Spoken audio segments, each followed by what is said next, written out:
এজন্য আমি একটা কবিতার কথা আপনাদেরকে বলছিলাম, ছোটবেলা পড়ছি, যে আমি একজন ছাত্র, বুদ্ধি নাই মাত্র, যদি পড়ি বাংলা হয়ে যাই পাগলা, যদি পড়ি ইংলিশ হয়ে যাই ইবলিশ, যদি পড়ি বিজ্ঞান হয়ে যাই অজ্ঞান, তাই পড়ি কোরআন যাতে পারে সম্মান। সুবহানাল্লাহ কোন। এজন্য আমাদের দেশে এখন কিছু হাইব্রিড বাইর হয়েছে, এই চোখে দিছে সব বিদাত আর এই চোখে দিছে সব বিদাত। এখন এই চোখ বন্ধ করে কয় দুনিয়ার সব বেদাত হয়ে গেছে গা, সব জাহান্নামে গেছে গা। আবার এই চোখ বন্ধ করে কয় আয় হায় যারা মিলাদ ক্যাম্প করে এরা তো আরো আগে গেছে গা। দিন দিন ফিতনা বাড়ছে। এই রিসেন্টলি ফতুয়া আসছে আরেকটা, এই যে তারাবি নামাজের পরে সুবহানাজিল মুলকি ওয়াল মালাকুতি এটা বলে না, এটা পড়ারে বেদাত কইছে। তারাবিতে 4 রাকাত শেষে একটি দোয়া পড়া হয় এবং মোনাজাতে একটি দোয়া পড়া হয়। এই দুটি দোয়া কতটুকু সহি দোয়া করে জানাবেন? তো এই যে 4 রাকাত পর পর দোয়া আমরা পড়ি সুবহানাজিল মুলকি ওয়াল মালাকুতে, এবং শেষ পর্যন্ত পুরা দোয়া আমার জানাও নাই আসলে, এই দোয়া কোনো হাদিসে বর্ণিত নাই। সালাম ফেরানোর পর 4 রাকাত পরে সালামটা ফিরাইতে না ফিরাইতে সবাই মিলে তালে তালে সুবহানাজিল মুলকি দিলেন টান। তো এতক্ষণ তো বেচারা রেস্টই ছিল, এখন না বরং কষ্ট হইলো, ঠিক না ভাই? ঠিক।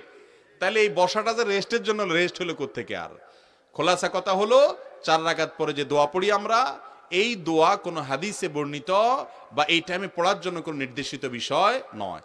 বলে হাদিসে নাই, হাদিসের কিতাবে সরাসরি এই শব্দ নাই, আমরা যেটাকে যুক্ত করে পড়তেছি। কিন্তু যেই শব্দ এক একটা বলতেছে, এই প্রত্যেকটা শব্দ হাদিসে আছে। আমি আমার আলোচনায় প্রায় বলি, ওমা শেখ আলবানির কথা মানতে কোনো সমস্যা নাই, বিমবাজের কথা মানতে কোনো সমস্যা নাই, নিজেদ আব্দুর রাজ্জাকের কথা মানতে সমস্যা নাই, আসাদুল্লাহ গালেবের কথা মানতে সমস্যা নাই, উমরের কথা মানতে তার সমস্যা।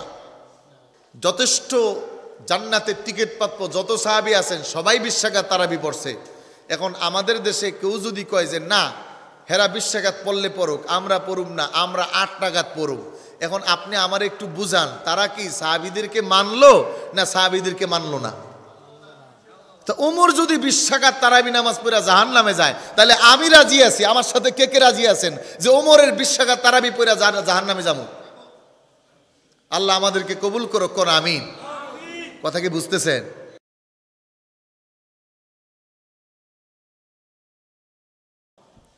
সব মুফাসসিরিনে কেরাম একমত, সাহাবায়ে কেরামের কথা আল্লাহ রব্বুল আলামিন ইন্ডিকেট করছেন। এই তো এখন 2 দিন বা 3 দিন, 2 দিন পরেই বা 3 দিন পরে রোজা। তো সাহাবায়ে কেরামের ঈমান, হযরতে ওমর 20 রাকাত তারাবি পড়ছে, উসমান 20 রাকাত তারাবি পড়ছে। খুব খেয়াল করেন, চিকন কথা দামি কথা। হযরত আলী রাদিয়াল্লাহু তাআলা আনহু 20 রাকাত তারাবি পড়ছে। যথেষ্ট জান্নাতের টিকিট প্রাপ্য যত সাহাবী আছেন সবাই 20 রাকাত তারাবি পড়ছে। এখন আমাদের দেশে কেউ যদি কয় যে না হেরা 20 রাকাত পড়লে পড়ুক, আমরা পড়ুম না, আমরা 8 রাকাত পড়ুম, এখন আপনি আমার একটু বুঝান, তারা কি সাহাবীদেরকে মানলো না সাহাবীদেরকে মানলো না? তো ওমর যদি 20 রাকাত তারাবি নামাজ পড়ে জাহান্নামে যায়, তাহলে আমি রাজি আছি, আমার সাথে কে কে রাজি আছেন যে ওমরের 20 রাকাত তারাবি পড়ে জাহান্নামে যাবো? আল্লাহ আমাদেরকে কবুল করো, কোন আমিন। কথা কি বুঝতেছেন? কারণ খুব পয়েন্টের লেভেলের কথা। এখন দেশে উল্টাপাল্টা সহজে বুঝে আলায়, যুবক কয় তাই তো নবীজি জীবনেও তো তারাবি 20 রাকাত পড়ে নাই নবীজি, তাহলে আমরা পড়ুম কে? আমারও প্রশ্ন ঠিক, আপনারও প্রশ্ন ঠিক, ওনাদেরও প্রশ্ন ঠিক। বলে কেন পড়বো? বলে আল্লাহ রাসূল সাল্লাল্লাহু আলাইহি ওয়াসাল্লামের আদেশ যে আমার পরে সাহাবায়ে কেরাম যারা থাকবে এদের পথ, এদের মত, এদের দেখানো কথা, এটাও শরীয়ত, এটাও মানতে হবে। আল্লাহু আকবার। এই বুঝ আসে না। এই জন্য আমি আমার আলোচনায় প্রায় বলি, ওমা শেখ আলবানির কথা মানতে কোনো সমস্যা নাই, বিমবাজের কথা মানতে কোনো সমস্যা নাই, নিজেদ আব্দুর রাজ্জাকের কথা মানতে সমস্যা নাই, আসাদুল্লাহ গালেবের কথা মানতে সমস্যা নাই, উমরের কথা মানতে তার সমস্যা। কাহিনীটা কোথায় বুঝেন? বাংলাদেশের আব্দুর রাজ্জাক বিন ইউসুফ আছে অথবা আহলে হাদিসের যত শায়েখ আছে তারা বলে 8 রাকাত, তাদের কথা মানতে সমস্যা নাই। ওমরে ফারুক, উসমানে আজম, আলী মুকাররম তারা বলছে 20 রাকাত পড়ো, আমরা পড়ছি, তাদেরটা মানতে সমস্যা। তার মানে বোঝা গেল ডাল মে কুচ কালা হয়। কথা কি বুঝতেছেন? এই জন্য বেশি পণ্ডিত হলে মাথা নষ্ট হয়। আমি ছোট্টবেলা পড়ছিলাম, মনে আছে এখনো, যে আমি একজন ছাত্র। আপনাদের খারাপ লাগতেছে নাকি? কারা কারা ঘুমাইতেছেন 2 হাত উঁচু করেন।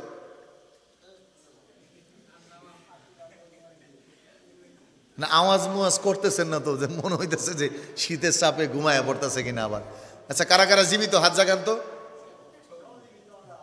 ইমাম সাহেব একটু পরে জীবিত হয়েছে, একটু লাড়াচাড়া দেন, নামায়েন না, হাত নামায়েন না, জোরে দেন। নারায়ে তাকবীর, নারায়ে রিসালাহ, নবী ওলি যেখানে, বাঁচাও ইমান বাঁচাও দেশ। হাত নামান। আমি আজকে কোনো গতানুগতিক কথা কমু না, ওয়াজ করবো না, যেহেতু রোজা সামনে আইছে, একটু আদবটা শিখাইতে চাইতেছি। আপনারা শিখবেন না যাইবেন গা? আল্লাহ তাআলা মঞ্জুর করুক, বলেন আমিন। খুব সহজে বুঝেন। ধরেন আপনাকে হুজুরে, আমি জামিল সালিহি, মাহবুব সালিহি, আমার ওস্তাদ বদরুজ্জামান রিয়াদ, আমার ওস্তাদ ওসমান গনি সালিহি, ডক্টর কফিলউদ্দিন সরকার, এরা কইল যে তারাবি নামাজ 20 রাকাত পড়া দরকার নেই, কালকে থেকে নামাজ হইতো তো 24 রাকাত পইরো। ধরেন আমরা কইলাম, এখন আমগো বক্তব্য আপনি আমগো কথা মানলেন, ইমাম আমরাও হুজুর কইছি, হাদিস যেহেতু আছে বোঝানোর জন্য বলতেছে যে কোনো একটা কথা, ধরেন তারাবির কথাই আমরা বললাম 20 রাকাতই পড়বা, ওমরের কথা মুতা মানা দরকার নাই। আপনি আমগোটা শুনলেন, কি কোন আল্লাহ তাআলার কাছে আপনি খুব সহজে মাপ পেয়ে যাবেন। নবীজি আপনার কইব আহো তোমারে হাউজে কাউসারে পানি খাওয়াই। এজন্য বুঝার বিষয়, ওদের আকলে সালিম নষ্ট হয়ে গেছে, শয়তানে প্রস্রাব করে দিয়েছে।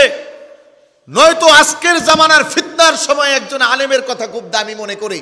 রাসূল বলেছে আবু বকর, ওমর, উসমান, আলী, এদেরকে মানো, এদেরটা মানতে রাজি না।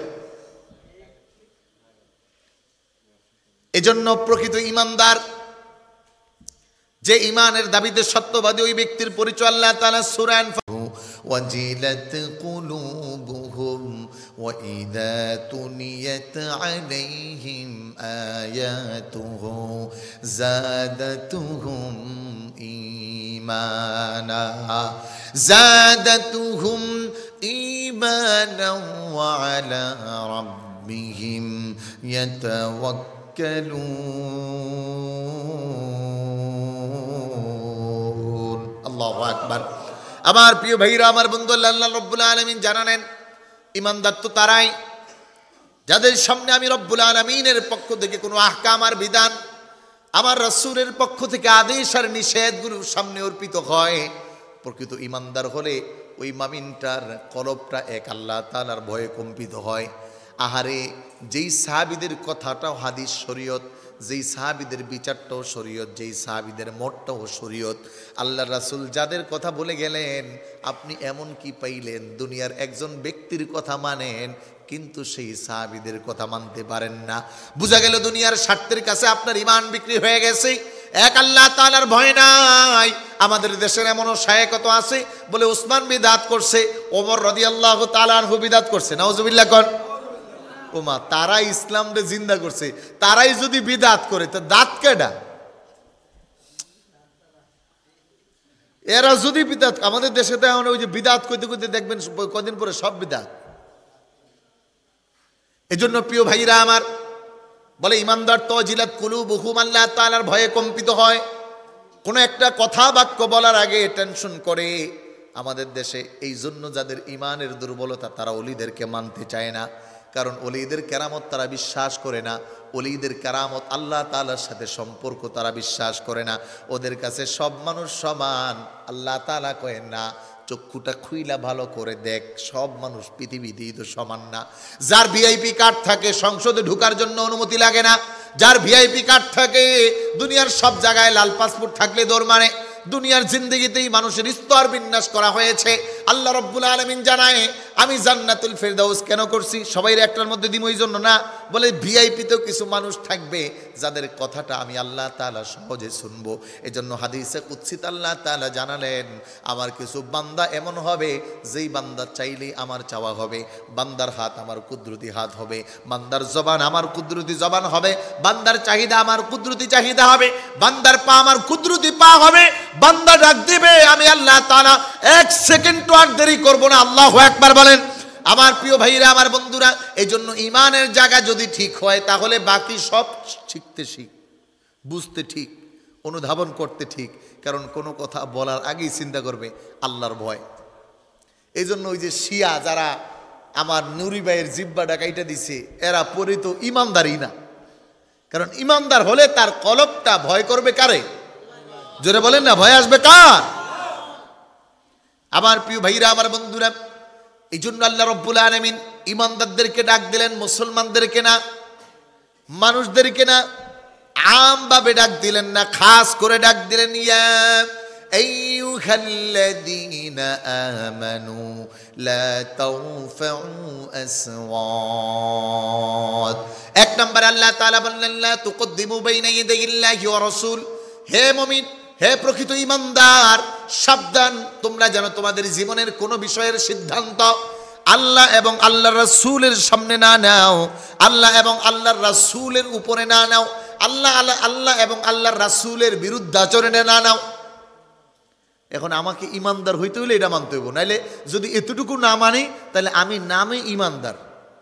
যেমন আমাদের দেশে দেখবেন কিছু রাজনীতিবিদ আছে, হে আমলি কইলে কয় আমলিক, বিএনপি আইলে কয় বিএনপি, জামাত আইলে কয় জামাত, জাসদ আইলে কয় জাসদ, মানে যেই দল আহে এই দলের আছে না, জগা খিচুড়ি, মানে সুবিধাবাদী, জোরে বলেন না, সুবিধাবাদ জিন্দাবাদ। আসলে সে প্রকৃত ইমানদার। এজন্য কিয়ামতের দিন এইসব ইমানদার সহজে ধরা খাইব। আর এদের একটা নাম আছে, কোরআন আল কারীমে এদের নাম দেওয়া হয়েছে মুনাফিক। নাম কি? মানে ইমানদার দাবি করছে কিন্তু ফাইজলামি করছে। আমি বলি সহজে যে ছাগলের 3 নাম্বার বাচ্চা, কয় নাম্বার? দেখবেন ছাগলের যদি 3টা বাচ্চা হয় তাহলে 2 বাচ্চা 2 দুধের ওলানে দুগ্ধ পান করে, আর 3 নাম্বার যেটা থাকে এটা একবার ডাইনও গুতা দেয় আর একবার বামেও গুতা দেয়, একটাও পায় না, খালি গুতাগুতি করে। এই জন্য আমাদের জেহানের মধ্যে এইটা গালেব করা যে আমাদের জীবনের কোনো বিষয়ের সিদ্ধান্ত আল্লাহ এবং আল্লাহর রাসূলের অগ্রগামী যেন না হয়ে যায়। যদি এটা হয় তাহলে শুরুতেই আমার পরিচয় বরবাদ। আমি যে বললাম আমি ইমানদার, এটাই বরবাদ। আর এই কথা দিয়ে আল্লাহ তাআলা তাজিম শিখাচ্ছেন, আদব শিখাচ্ছেন, মুআদ্দাব বানাচ্ছেন। হাকিকত, মারিফাত, ঈমান, তরবিয়ত সব এক শব্দের মধ্যে আল্লাহ তাআলা ইনক্লুড করলেন। সিদ্ধান্ত নেওয়ার আগে আল্লাহ এবং আল্লাহর রাসূলকে অগ্রগণ্য করো। এজন্য আমাদের জেহানের মধ্যে যেন এই বিষয়গুলো স্পষ্ট থাকে, ক্লিয়ার থাকে। দুনিয়ায় ফিতনা ক্রমাগতিকভাবে বাড়তেছে। মক্কা মদিনার দোহাই দিয়ে আসে সম্পূর্ণ মিথ্যা কথা। মক্কা এবং মদিনায় এখনো তারাবি বিশ্বাকাত, হেরা ফতুয়া দেয়, মক্কা মদিনার ইমাম সাহেব সহ বিদআত করে। ওমা, এজন্য আমাদের জেহানে যেন এগুলো খুব ধরে। আমরা মাযহাব মানতে চাই কি চাই না? আমরা মাযহাব মানবো কিনা বলেন? মাযহাব মানা ছাড়া আপনি কি পারেন? ইমাম আবু হানিফা রহমতুল্লাহি আলাইহি ওমা 90,000 মাসালা ইস্তিমবাত করছে। আপনারা আমারে তো আমি যদি এনে যদি জিগাই, অথবা যেই পণ্ডিত আছে হ্যাঁ করে জিগাইলে যদি কই যে ঠিক মতো কন্ত গোসলের ফরজ কয়টা, এটাই তো পারবো না, ওজুর ফরজ পারবে না, আইসা ফতুয়া দেই। এটা যেন না হয় ভাই। জেহান জাকা নিজে কতটুকু পারা যায় বলেন? আমরা আমাদের ওস্তাদ, আমার ওস্তাদ কফিলউদ্দিন সরকার, ওসমান গনি সালেহী, বদরুজ্জামান রিয়াদ, মাহবুব সালেহ, এরা আমাদের ওস্তাদ। তো আমাদের উস্তাদরা এত বড়, আমরা তো আরো নাই। তো আমাদের উস্তাদরাই তরিকায় ধরে আছে। শুধু কি তাই? আল্লাহু আকবার। দারুন নাজাতের প্রিন্সিপাল হুজুর, সহজ কথা, জীবনে তাহাজ্জুদ ছুটে নাই। দারুন নাজাতের একজন উস্তাদ আছে, 8ম শ্রেণী থেকে তাহাজ্জুদ তার জীবনে একদিনও ছুটে নাই। এখন রানিং দারুন নাজাতে উস্তাদ আছে, রাসূলুল্লাহ সাল্লাল্লাহু আলাইহি ওয়াসাল্লামের সাথে 3 বার জিয়ারত হয়েছে। আমাদের উস্তাদ আমাদেরকে জালালাইন পড়াইছে, নাম বলবো না। তো এই মানুষগুলো মুর্শিদ ধরে রাখছে, বুইজা ধরে নাই না, বুইজা ধরছে। এজন্য আমাদের একটু সচেতন হওয়া দরকার। কারণ আমাদের জীবনের কত কাজ আল্লাহ এবং আল্লাহ রাসূলকে কি এর পাই রুটি দেয় জিগাই না, সব শায়েকে যা হয় তাই মানে।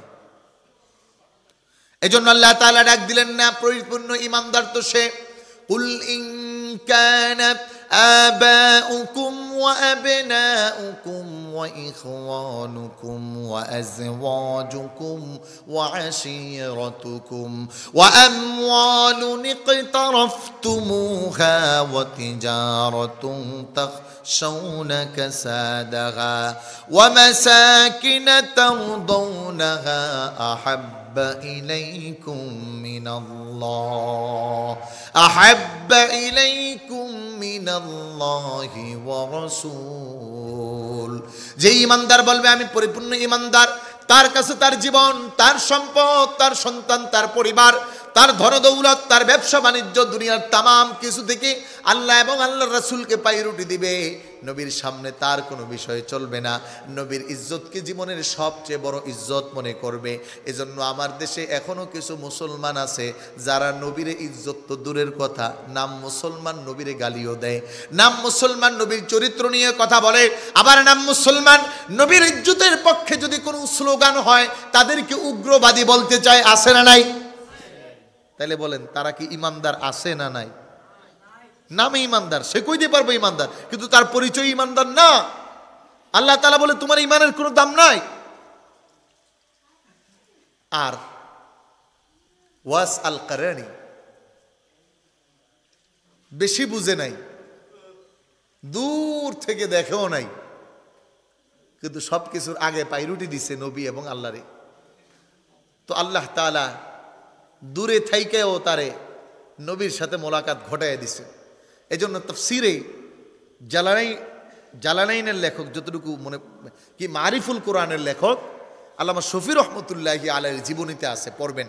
আমি যখন এইবার ওমরার সফরে গেছি তখন রাসূলের রওজার সামনে যাব, কত গুনাহ তো জীবনে করছি, খুব ভয় পাইতেছিলাম, কেমনে যাব, কি বলবো। নবী তো দেখতেছে আহারে এত গুনাহ শাদি করে আইছি। তো শেষে আর রাসূলের রওজার একেবারে কাছে না যায় অনেক দূরে বৈশা শেষ দোয়াটা করে আসছিলাম, যে সাহস পাচ্ছিলাম না। তো শফি রহমতুল্লাহি আলাইহির জীবনীতে আসছে যে তিনি যখন মদিনায় গেছেন তখন হোটেল থেকে শুধু ওই মদিনার চত্বরের কাছে আইসা বৈশা থাকতেন, ভয়ে রাসূলের রওজার কাছে যাইতেছেন না। দুই একদিন চলে গেছে, যায় না। রাত্রে যখন ঘুমাইছে রাসূলুল্লাহ সাল্লাল্লাহু আলাইহি ওয়াসাল্লাম স্বপ্নে আইসা ডাক দিছে, এই শফি ব্যাপার কি, তুমি আমার থেকে দূরে দূরে থাকো কেন? সুবহানাল্লাহ। তিনি স্বপ্নে দেখছেন, এই কথাটা তার জীবনীতে বর্ণনা করে গেছেন শেষ সময়ে। তো রাসূলুল্লাহ সাল্লাল্লাহু আলাইহি ওয়াসাল্লামের প্রশ্নে বলতেছি, ইয়া রাসূলুল্লাহ আমি তো গুনাহগার, আমি কেমন করে আপনার সামনে যাব? আপনার সামনে যাওয়ার মতো হিম্মত সাহস আমার হচ্ছিল না। রাসূলুল্লাহ সাল্লাল্লাহু আলাইহি ওয়াসাল্লাম বলে, শফি শুনো, আমার যেই উম্মা আমার সুন্নাহ মাফিক আমার মুহাব্বত দিয়ে জীবন চালায়, সে যদি আমার থেকে যোজন বিয়োজন দূরেও হয়, ওই উম্মতটা আমার সবচেয়ে কাছের। সুবহানাল্লাহ, সুবহানাল্লাহ। আর যেই মানুষটা আমার মুহাব্বত নাই, মদিনায় যায়ও কি চুরি ডাকাতি, কাবার সত্তরে তওয়াফের সময় নাইজেরিয়ান অনেক আছে, এখান থেকে টাকা লয়ে যায়। এখন কাবায় সারাদিন পড়ে থাকলে কি হয়ে যাব? হবে না, কারণ ও তো মুহাব্বত নাই। এজন্য দূরে থেকেও বাংলায় থেকেও যদি নবীর মুহাব্বত থাকে তো রাসূল বলেন ও আমার সবচেয়ে কাছে, ও আমার দূরে না, ও আমার সবচেয়ে কাছে, আমি ওর কাছে, কিয়ামত ও আমার পাশেই জান্নাতে থাকবে। সুবহানাল্লাহ।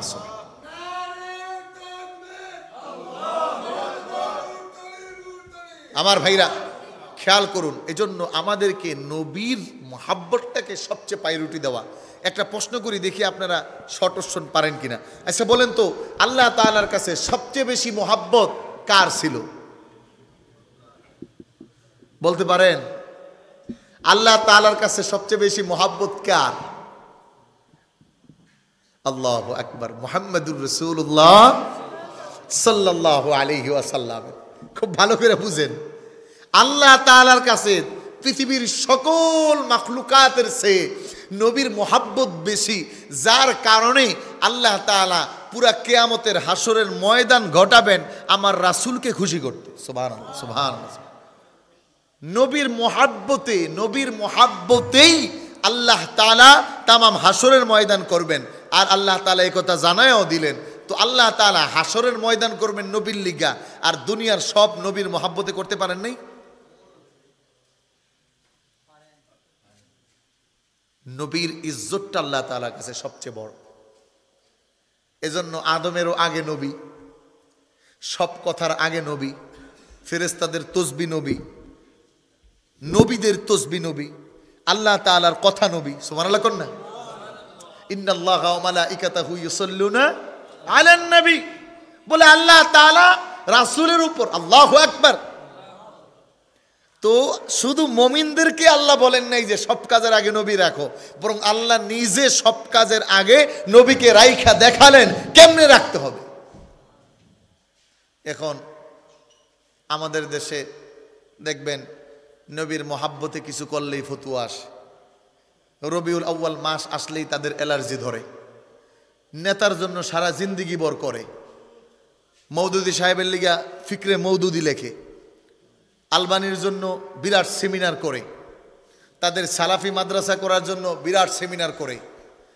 আমরা খালি নবীর পক্ষে মিলাদুন নবীর বড় সেমিনার করলেই বেদাতি করে লাই। তার মানে বোঝা গেল ডাল মে কুছ কালা হয়। কথা কি আমারটা বুঝতেছেন আপনারা? এজন্য জীবনের সবচেয়ে প্রায়োরিটির জায়গা হলো আমার রাসূল। কে কি বলো, কত কিছু দেখা দরকার নাই। দাঁত ভাঙার সময় কি চিন্তা করছে মানুষে কি ফতুয়া দিব? এই চিন্তা করলে আর নবীর মোহাব্বত হবে না। এই জন্য শুধু কাজ মুমিনের আল্লাহ এবং আল্লাহর রাসূলকে দুইজনকে এক না করা। আমাদের দেশে যারা শিয়া তারা কিন্তু বলে ওই মানে আল্লাহ নবী, নবী আল্লাহ, নাউজুবিল্লাহ কোন। আর আমাদের আকীদা হলো আল্লাহ খালেক, নবী মাখলুক। এরপরে নবীকে যতটা মোহাব্বত করা যায়, যতটা সম্মান করা যায়, শুয়া করেন, বইয়া করেন, খাড়ায়া করেন, দাঁড়ায়া করেন, যেমনে পারেন, চোখের পানি দিয়া করেন, দান করে করেন, মোহাব্বত করে করেন, এতিমকে ভালোবাসা করেন, সদকা করে করেন, ভালো আমল করে করেন, নবীর মোহাব্বত লাগায়া করবেন। এই জন্য ফতিয়া হলো, আমি ফতুয়া দিচ্ছি, পৃথিবীর কোনো মুফতি সাহেবের চেঞ্জ করার ক্ষমতা নাই, কিয়ামত পর্যন্ত পারবে না। গর্দান দিব যদি আর বিপরীত দেখাতে পারে। ফতুয়া হলো নবীর মোহাব্বত ছাড়া কোনো আমল হবে, সেটা যদি নামাজও হয়, ওই নামাজও আল্লাহ তাআলা কবুল করবেন না।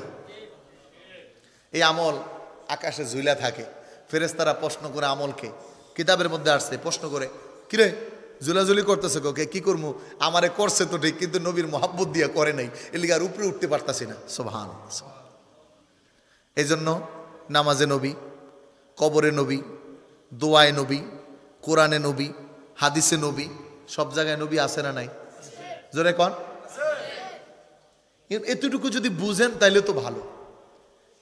এই জন্য আল্লাহ তাআলা বললেন লা তুকদ্দিমু বাইনা ইয়াদাইল্লাহি ওয়া রাসূলি, তোমাদের সমস্ত কাজের অগ্রগণ্যের জন্য আমার রাসূল, আর আমার রাসূলেরটা যদি অগ্রগণ্য হয় তাহলে রাসূলের সব কথা বাতা আদেশ কার? আল্লাহটা অটোমেটিক। এই জন্য ইশকে নবীটাই হলো ইমানের মূল। যার ইমানের মধ্যে নবী মোহাব্বত নাই তার ইমান নাকেস, ওটা ইমানই না। সম্মানিত হাজিরিন, 2 নম্বর আয়াত খুব ভালো করে বুঝেন। এই আয়াতের মধ্যে একটা হাদিস আমি বলবো, 3টা হাদিস আপনাদেরকে বলবো অল্প সময়ের ব্যবধানে। একটু খেয়াল করে শুনলে আশা করি কিছুটা হলো ইলম শিখতে পারবেন। মাদ্রাসায় অনেকে পড়েন নাই, অনেকে কয় তুই তো মাদ্রাসায় যাস নাই, কি বলে, অনেকে বলে আরবি পারি না হুজুর, হাদিস পড়ি নাই, বুঝি না। শুনেন, বুঝাইয়া দিলে কেবার বুঝে না, একটু খেয়াল করলে বুঝবেন। এই আয়াত যে সব কিছুর আগে আল্লাহ এবং আল্লাহ রাসূলকে অগ্রগণ্য করা লাগে, এর দালিলিক আরেকটা প্রমাণ আমাদের দরকার। সেটা কি? রাসূলুল্লাহ সাল্লাল্লাহু আলাইহি ওয়াসাল্লাম মুআজ ইবনে জাবালকে ইয়ামানের গভর্নর করে পাঠাবেন। এরকম রাসূলুল্লাহ সাল্লাল্লাহু আলাইহি ওয়াসাল্লাম মুআজকে কাছে ডাকলেন সামনাসামনি। নবীজি বললেন, মুআজ তুমি তো গভর্নর হিসেবে যাচ্ছ, মানে বিচারক, নেতা, কাজী, তো সেখানে গিয়ে তোমার কাছে যদি কোনো বিষয়ের বিচার আসে, ফায়সালা কি দিয়ে করবা? এজন্য এই কথা দিয়ে আল্লাহ রাসূল সাল্লাল্লাহু আলাইহি ওয়াসাল্লাম ১৫০০ বছর পূর্বে আহলে কোরআনদেরকে মিস করছে। আহলে কোরআন যারা খালি যারা কয় আমরা খালি কোরআন মানি আর কিছু মানি না, রাসূলুল্লাহ সাল্লাল্লাহু আলাইহি ওয়াসাল্লাম ১৫০০ বছর পূর্বে মুআজ ইবনে জাবালকে এই কথাটা দিয়ে তাদেরকে ডিনাই করলেন, তাদেরকে ইসলাম থেকে বাদ দিলেন যে ১৫০০ বছর পরে একদল আসবে, তারা বলবে কোরআন ছাড়া কিছু মানি না। তবে তোমরা মনে রেখো, শুধু কোরআনের সকল কিছু স্পষ্টতার সাথে পাইবা না। এজন্য রাসূল ২ নম্বরে মুআজ ইবনে জাবালকে প্রশ্ন করলেন, মুআজ, যদি কোরআনের মধ্যে সরাসরি সমাধান না পাও, নবীর এই কথায় প্রমাণ করে কোরআন আল কারীমের মধ্যে সরাসরি শব্দ দিয়ে সব বিষয়ের সমাধান পাওয়া যাবে? তাহলে এখন প্রশ্ন আসতে পারে, তাহলে হুজুর আপনারাই তো কোরআনের মধ্যে আল্লাহ তাআলা সব দিছেন সরাসরি শব্দ দিয়ে না, সরাসরি শব্দ দিয়ে না, একটা উসুল বলে দিছেন। যেমন ধরেন একটা বীজগণিত পাটিগণিতের সূত্র আছে না, এ স্কয়ার প্লাস বি স্কয়ারের সূত্র কি? এ প্লাস বি এই যে একটা সূত্র। আচ্ছা, এই একটা সূত্র দিয়া অঙ্ক কি একটাই করে? কথা কয় না, কয়টা করে? এই এক সূত্র দিয়া এই সূত্রের আওতায় যতগুলো পড়ে সবগুলোর সাইজ করে। এটা প্রথম 2 সংখ্যা দিয়ে করে, পরে অনেক বড়র মধ্যে কয়েকটা সূত্র খাড়ে, তখন আগে এটা দিয়া করে। এই জন্য কোরআন আল কারীমের মাহাত্ম্য হলো এই যে কোরআনের এক শব্দ ৬০০০ পর্যন্ত অর্থ দিতে পারে। সুবহানাল্লাহ। এই জন্য আল্লাহ তাআলা যে করেছেন ওয়ানাজ্জালনা আলাইকাল কিতাবা তিবয়ানা, সব কোরআনে আছে সব শব্দ একটার মধ্যে ৬০০০ এই জন্য রাসূলুল্লাহ সাল্লাল্লাহু আলাইহি ওয়াসাল্লাম মুআজ ইবনে জাবালকে বলেন, মুআজ, যদি সরাসরি কোরআনের মধ্যে শব্দ দিয়ে না পাও, এজন্য কেউ যদি বলে খালি কোরআন মানি আর কিছু মানি না, তাইলে এটা হক না, এটা ভণ্ড। কারণ রাসূল বললেন কোরআনের পরে আরেকটা অপশন। তখন মুআজ ইবনে জাবাল বললেন, ইয়া রাসূলুল্লাহ, তো বিসুন্নতি রাসূলিল্লাহ, কোরআনের মধ্যে সরাসরি কোনো শব্দ যদি আমি না পাই, মানে সরাসরি বিষয় না বুঝি, তখন আমি যেটা দিয়ে আমি বিচার করব সেটা হলো নবীর সুন্নত। সুবহানাল্লাহ, সুবহানাল্লাহ। এজন্য আহলে হাদিস হওয়া যায় না, আহলে সুন্নত হতে হয়। কথা কি বুঝতেছেন? আহলে সুন্নত হওয়া লাগে। আহলে হাদিস হইলে এ তো খালি হাদিসের মানে, আর আহলে সুন্নত হলে রাসূলুল্লাহ সাল্লাল্লাহু আলাইহি ওয়াসাল্লামের সুন্নাহ যেটা, আর সুন্নত আর হাদিসের মধ্যে পার্থক্য কি? 1 মিনিটে বুঝেন। খারাপ লাগতেছে আপনাদের? সুন্নত আর হাদিসের মধ্যে পার্থক্য হলো নবীজির সব কথাই হাদিস, কিন্তু সব হাদিস সুন্নত না। রাসূলুল্লাহ সাল্লাল্লাহু আলাইহি ওয়াসাল্লাম 11টা বিয়ে করছেন, এটা হাদিস। এই সুন্নত মানা যায়নি। কথা কয় না, মানা যায়? নবীজি সাল্লাল্লাহু আলাইহি ওয়াসাল্লাম ময়লা আবর্জনার জায়গায় বসার সুযোগ ছিল না, তখন দাঁড়ায়া প্রস্রাব করছে। এখন আপনি যদি কোন যে নবী দাঁড়ায় প্রস্রাব করছে, আমিও দাঁড়ায় প্রস্রাব করবো, হইব নি? রাসূলুল্লাহ সাল্লাল্লাহু আলাইহি ওয়াসাল্লামের যত কাজকর্ম আছে, নবীজি সাল্লাল্লাহু আলাইহি ওয়াসাল্লাম সওমে উসালের কথা আসছে, নবীজি টানা না খায়া অটোমেটিক রোজা রাখতেছে। সাহাবায়ে কেরাম চিন্তা করছে, নবী যেহেতু করে আমরা একটু করি। ওমা, কয়েকজনে করার পরে এমন অসুস্থ হয়েছে, রাসূলুল্লাহ সাল্লাল্লাহু আলাইহি ওয়াসাল্লাম বলছে, কি ব্যাপার কি? ইয়া রাসূলুল্লাহ, আপনি যে না খায়া রোজা রাখতেছেন, আমরাও না খায়া রোজা শুরু করছি। নবীজি বললেন যে এই কাজ তোমরা করতে গেছো কেন? কারণ আমার রব তো আমাকে খাওয়ায়, আমার রব তো আমাকে রিজিক দেয়, আমার রব তো আমাকে শিখায়, তোমাদেরকে তো ওভাবে খাওয়ায় না। রাসূলুল্লাহ সাল্লাল্লাহু আলাইহি ওয়াসাল্লাম নামাজের মধ্যে জুতার মধ্যে ময়লা রাখছে, এটা যখন আসছে তখন আস্তে নামাজের মধ্যে জুতাটা খুললে হরাই দিছে। সাহাবায়ে কেরাম মনে করছে তো নামাজের মধ্যে মনে হয় জুতা খুললে থুইতে হইব, সব সাহাবায়ে কেরাম নামাজের মধ্যে জুতা খুলছে। নবী বললেন, তোমরা খুলছো কে? বলি, ইয়া রাসূলুল্লাহ, আপনি যে খুলছেন। রাসূল বলেন, আমি তো খুলছি, আমার জুতার মধ্যে নাপাকি ছিল, এই জন্য। তোমাদের জুতায় তো নাপাকি ছিল না, তোমরা খুলছো কে? এই জন্য সুন্নাহ আর হাদিস বুঝা লাগে আমাদের দেশে। এই জন্য যারা সহজে কনভার্টেড হয়, কয় সহিহ হাদিস না হইলে হয় না। এই জন্য মুমিন হাদিস মানা কঠিন, সুন্নাহ মানা সহজ। সুন্নাহ মানতে হয়। এই জন্য মুআজ ইবনে জাবালের উত্তর ছিল, ইয়া রাসূলুল্লাহ, বিকিতাবিল্লাহর পরে আমি বিহাদিস নবী, বিহাদিসিন নবী কি বলে নাই, বলতে বিসুন্নাতিন নবী, নবীর সুন্নত যেটা ওইটা। সুবহানাল্লাহ। এই জন্য আমরা আহলে সুন্নত না আহলে হাদিস? সবাই বলেন আহলে সুন্নত না আহলে হাদিস? এই জন্য আহলে সুন্নাহ ওয়াল জামাআহ। কথা কি বুঝাইতে পারছি?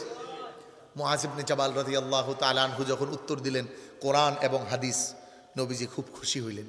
নবীজি আবার প্রশ্ন করলেন, এই বুঝেন, খেয়াল করেন। তার মানে বোঝা গেল সরাসরি পৃথিবীর সকল আসবাব, যেমন নামাজের মধ্যে মোবাইল রিংটোন বাজছে, এটা আপনি পারবেন নি কোরআন আর হাদিস দুইটার মধ্যে দেখাইতে?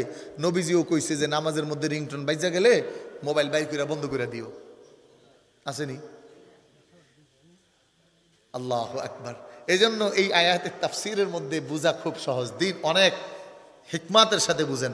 রাসূলুল্লাহ প্রশ্ন করলেন, মুআজ যাচ্ছ ভালো, বিকিতাবিল্লাহ ওয়েলকাম, বিসুন্নতি রাসূলিল্লাহ that is more than well. বলে যদি এই দুইটার মধ্যে সরাসরি না পাও,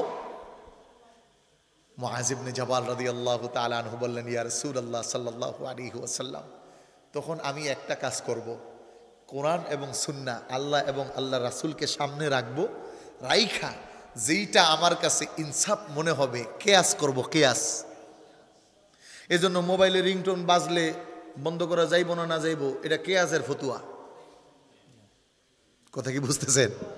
কারণ আমাদের দেশে একদল আছে কয় না কোরআন হাদিস ছাড়া কিছু মানি না, একদল খালি কোরআন মানে, একদল খালি হাদিস মানে, আরেক দল কোরআন হাদিস মানে আর কিছু মানে না। এই কেয়াস যদি না মানে তাহলে এর প্রস্রাব করা বন্ধ হয়ে যাবে। কেয়াস, কথা বুঝেন নাই? কেয়াস না মানলে প্রস্রাব করা বন্ধ হয়ে যাবে, কেয়াস না পারলে সন্তান জন্ম করা বন্ধ হয়ে যাব। সিজারের কথা কোরআন আর হাদিস কোথাও আছে? কথা বুঝেন নাই? আছে তো তো ওর বউ মরে যাবো, কবো মরে যাক, কোরআন হাদিস যেহেতু মানে বউ মরুক, সন্তান হওয়া লাগবো না, জায়েজ আসেনি? সবাই মনে আমার কথা বুঝতেছেন না নাকি? কথাবার্তি কইতেছেন না? এই জন্য না একটু বেশি উঁচু হয়ে গেছে আলোচনা?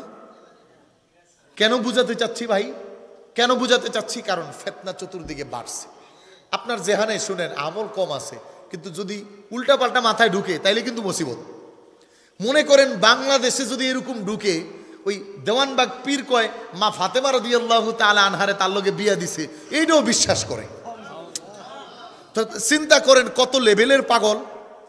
সম্মানিত হাজিরিন, আপনাদের কাছে বললাম তো 3 নম্বর রাসূলুল্লাহর কাছে মুআজ ইবনে জাবাল বললেন, ইয়া রাসূলুল্লাহ, আমি তখন ফায়সালা দিব, কোরআন হাদিসকে সামনে রাখবো, মানে লা তুকদ্দিমু বাইনা ইয়াদাইল্লাহি ওয়া রাসূল, আল্লাহ এবং আল্লাহ রাসূলকে পিছনে না, তাদেরকে আগে রাইখা বুঝবো, বুঝা দুইটা থেকে কিয়াস করব, কোনটা ভালো কোনটা মন্দ। বলেন সমাজে এতটুকু বুঝ কি আল্লাহ তাআলা প্রত্যেককে দিছে না? একটা পানি কালা আর একটা পানি সাদা। এখন কেউ যদি দেখে কয় না পানি তো পানিই, কালা আর সাদা নাই, এই বুঝ যার নাই তার কাছে পৃথিবীর কোনো কিছুরই দাম নাই। আর এর একটা পরিচয় আমরা কই, ওর তার ছিঁড়া গেছে। কি কই ভাই? জোরে কল না, কি কই?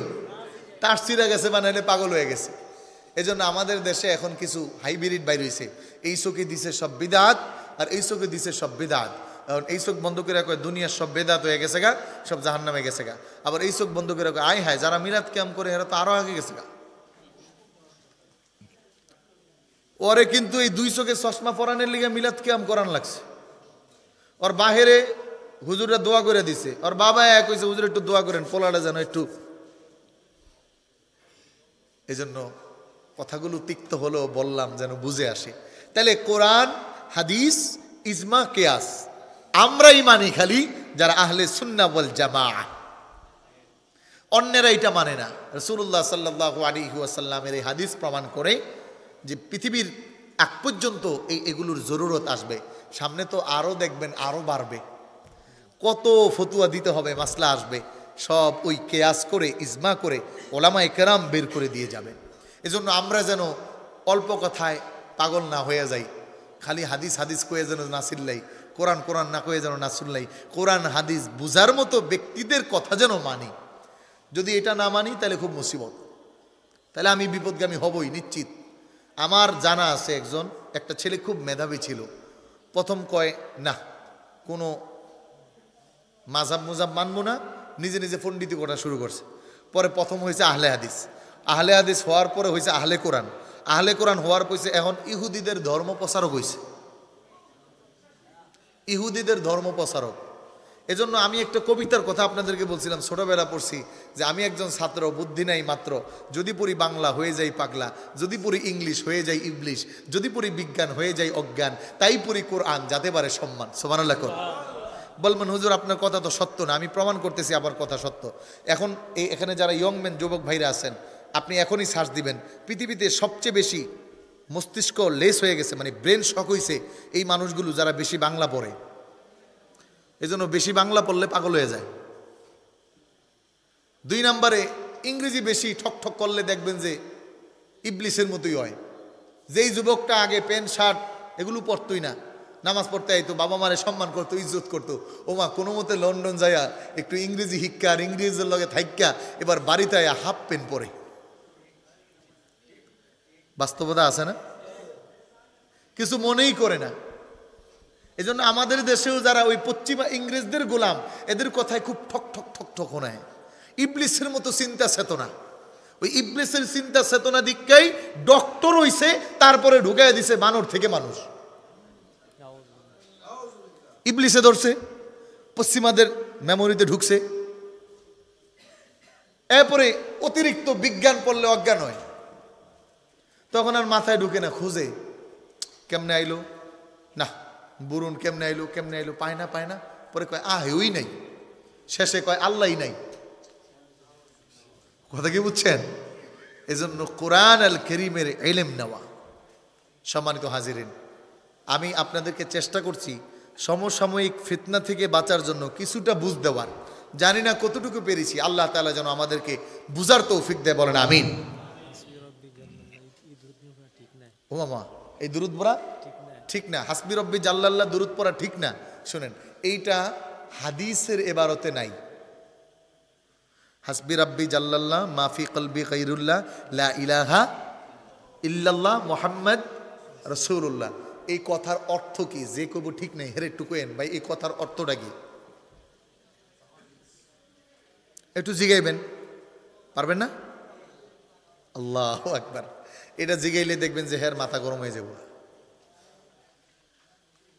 দিন দিন ফিতনা বাড়ছে। এই রিসেন্টলি ফতুয়া আসছে আরেকটা, এই যে তারাবি নামাজের পরে সুবহানাজিল মুলকি ওয়াল মালাকুতি, এটা বলে না, এটা পড়ারে বেদাত কইছে। কথা কি বুঝছেন? বলে হাদিসে নাই, হাদিসের কিতাবে সরাসরি এই শব্দ নাই, আমরা যেটাকে যুক্ত করে পড়তেছি। কিন্তু যেই শব্দ এক একটা বলতেছে, এই প্রত্যেকটা শব্দ হাদিসে আছে। আর রবের প্রশংসা এই কথা যদি কয় তাইলে হেগোলকে খুব মুসিবত হইব। কারণ ইংরেজরা আল্লাহ তাআলার কাছে দোয়া করে, my lord please keep me you announcement, keep me you, আল্লাহ আমারে বাঁচান। আমরা কই আল্লাহ আমারে বাঁচান আপনার রহমত দিয়া। চায়নাহারা কয় অং সাং সুং সুং সুং, কয় না? চায়নারা তো এটাই কয়। জাপানে কয় একটা, আমার মনে করেন যারা আরবি হেরা কয় তাদের ভাষা দিয়া। এখন যদি হেরা কয় এটি পড়া যাইতো না, তাইলে কইতে বোঝে আল্লাহ এটি বুঝে না, আল্লাহ খালি আরবি বুঝে। আপনি দোয়া করতেছেন, দোয়া আই আল্লাহ, ওই আল্লাহ তাআলার প্রশংসা, সুবহানাল্লাহ, এই শব্দ কোরআনে আছে না নাই? জোরে কোন আছে না নাই? ইমাম সাহেব হুজুর আরেক কথা ধরাই দিছে, পরে এতে যাওয়ার সুযোগ হবে না মনে হয়। আচ্ছা কয়ে দিই, যেটা ধরছে এটাই। হ্যাঁ, সুবহানাল্লাহ আছে না নাই? মুলক শব্দ আছে না নাই? মালাকুত শব্দ আছে না নাই? জাবাল শব্দ আছে না নাই? ওদের মাথায় গোবরে প্রস্রাব করছে, মহিলা শয়তানে প্রস্রাব করছে। এই জন্য কোরআন আল কারীমের এক একটা হরফে 10 নেকি হবে, এতে কোনো সন্দেহ নাই। তো সুবহানাল্লাহ এটার মধ্যে কোরআনের আয়াত, মুলক শব্দ কোরআনের আয়াত। কোরআনের এক একটা আয়াতের এক একটা শব্দ লাগায় একটা দোয়া পড়লে হেডা পড়া যাইতো না। এই তোরে ফতুয়া দিছে কেডা? তো তোর এই ফতুয়া যদি মানা লাগে তো কোরআনের কোনো শব্দ কোয়া যাইতো না।